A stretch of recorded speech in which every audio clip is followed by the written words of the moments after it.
Secara istilah itu tauhid rububiyah adalah ifradullah azza wa jalla bil khalqi wal mulki wa tadbir. Yang artinya adalah meyakini bahwa hanya Allah Ta'ala yang mencipta, menguasai dan mengatur urusan-urusan manusia, yang mencakup urusan kehidupan dan kematian, pengaturan rezeki, memberikan bermanfaat dan menolak memudaratkan, dan semua perbuatan Allah Ta'ala yang lainnya.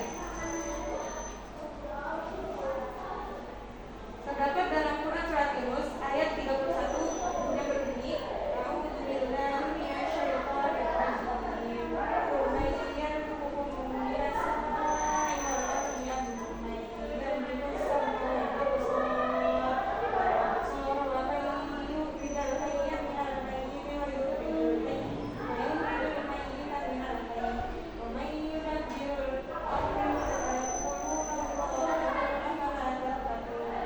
Yang artinya, katakanlah Nabi Muhammad, siapakah yang menganugerahkan rezeki kepadamu dari langit dan bumi?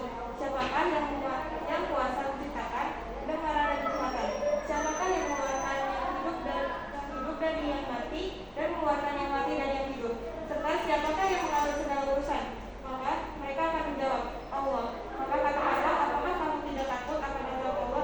Quran surat Yunus ayat 31. Pengakuan tauhid ar-rububiyah saja itu tidak cukup.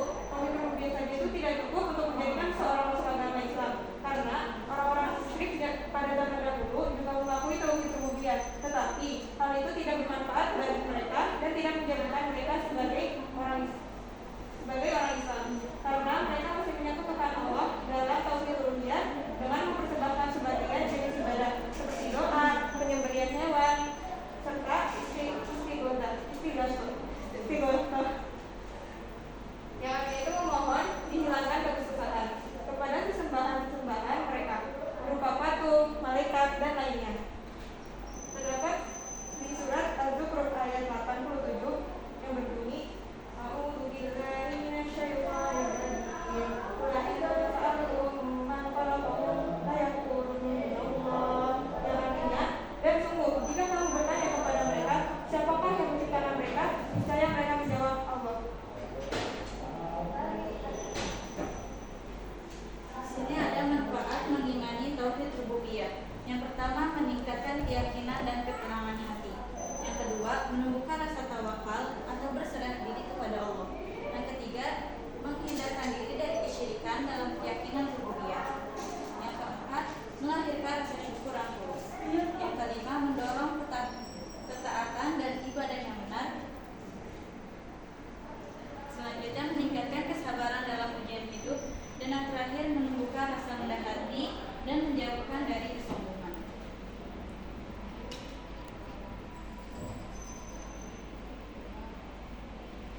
Pembatal tauhid rububiyah. Hal-hal yang jika diyakini atau dilakukan secara nyata bisa membatalkan keyakinan bahwa Allah adalah satu-satunya pengatur dan pencipta alam semesta. Tauhid rububiyah. Orang yang melakukannya dianggap telah menolak kekuasaan Allah dan termasuk dalam perbuatan kufur. Menurut para ulama yang membahas tentang hal-hal yang membatalkan keislaman, yaitu nawaqid, topik ini sering dibahas dalam kitab Nawaqid al-Islam.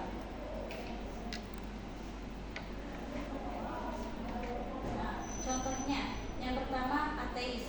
Ateis itu menolak eksistensi pencipta sama sekali, yaitu pembatalan kelas.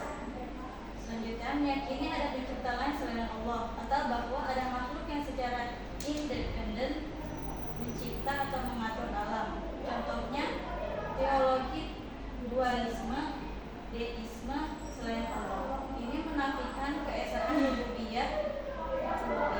Selanjutnya, menyembah atau mengibadahi makhluk dengan cara yang khusus untuk ilah. Misalnya doa hakiki, ibadah dipersembahkan selain untuk Allah, sehingga menjadikan makhluk sebagai penyebab mutlak tanpa menyandarkannya kepada kehendak Allah. Ini termasuk syirik rububiyah jika menyangkut pengakuan kekuasaan penciptaan.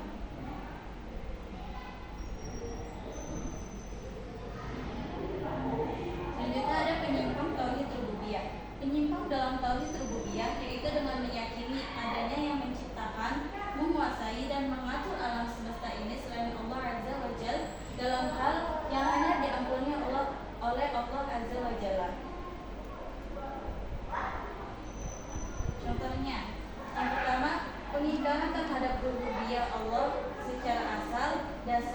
mengingkari tentang wujudnya Allah Subhanahu wa taala. Dan orang-orang ateis menyatakan bahwa tidak ada Tuhan yang mencipta dan mengatur alam. Mereka meyakini semua terjadi dengan sendirinya, hidup dan mati hanya karena waktu dan alam semata. Pandangan ini disebutkan dalam surat Al-Jathiyah ayat 24 dan jelas tidak sesuai dengan akal sehat maupun hati manusia. Contoh yang kedua, menentang dengan sebagian keistimewaan dan sifat-sifat yang agung dari Allah Subhanahu wa taala dari makna tauhid rububiyah tersebut. Ada yang mengingkari kemampuan Allah untuk menghidupkan kembali secara kematian. Mereka juga menolak bahwa Allah mampu memberi manfaat, mengatur segala keadaan dan menentukan takdir. Padahal sifat-sifat tersebut adalah bukti rububiyah Allah yang wajib diimani oleh setiap hambanya. Yang ketiga, memberikan sifat ketuhanan kepada selain Allah. Sebagian orang meyakini bahwa makhluk dapat memberi manfaat, menolak bahaya atau bahkan menghidupkan. Keyakinan ini jelas salah karena hanya Allah yang berhak dan mampu melakukan hal-hal tersebut. Menyamakan makhluk dengan Allah dalam sifat ketuhanan adalah bentuk penyimpangan yang besar. Ini referensi yang Kita dapati. Selanjutnya ada yang ingin ditanyakan? Anak Bung Aulia mau nanya, Silakan, tafadhol. bagaimana keyakinan pada tauhid rububiyah berhubungan dengan konsep takdir? Ya. keyakinan pada tauhid rububiyah secara langsung mencakup konsep takdir karena Allah adalah satu-satunya pengatur segala urusan. Maka takdir atau ketentuan Allah atas segala hal adalah bagian dari kekuasaannya. Mengimani tauhid rububiyah berarti meyakini bahwa segala sesuatu yang terjadi, baik itu yang buruk maupun yang baik, berada di bawah pengaturan dan kehendak untuk Allah. Ini melahirkan rasa tawakal dan kesabaran dalam menerima takdir yang Allah berikan. Selanjutnya ada lagi? Ya, Apa sih contohnya penyimpangan tauhid rububiyah di masa modern sekarang ini? Oke, pernah bantu jawab. Yaitu salah satu contoh modern penyimpangan tauhid rububiyah adalah deisme, di mana seseorang itu meyakini bahwa Tuhan menciptakan alam semesta, tetapi kemudian meninggalkan ciptaannya dan tidak lagi mengaturnya. Ini menyalahi prinsip rububiyah yang menyatakan nama Allah. Tidak hanya menciptakan, tetapi juga terus-menerus menguasai dan mengatur segala urusan.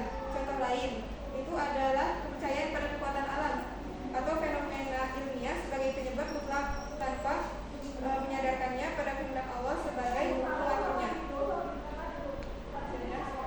Terima kasih. Ada yang ingin ditanyakan lagi? Cukup ya teman-teman.